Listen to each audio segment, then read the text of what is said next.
kami, pasaway ng mundo. Ayun pala, mag-blessing kami sa inyo. Magmamanihan kami.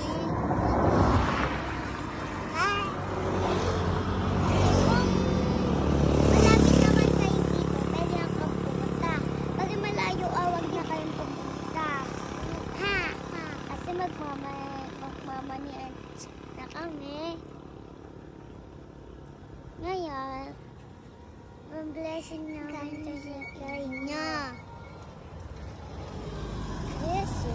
Huwag nyo lang bibili ng alak tapos sigarilyo. Bibili lang yun ng ulam tapos bigas.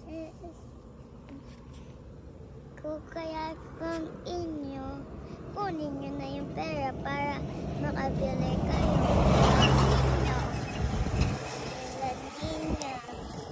Okay.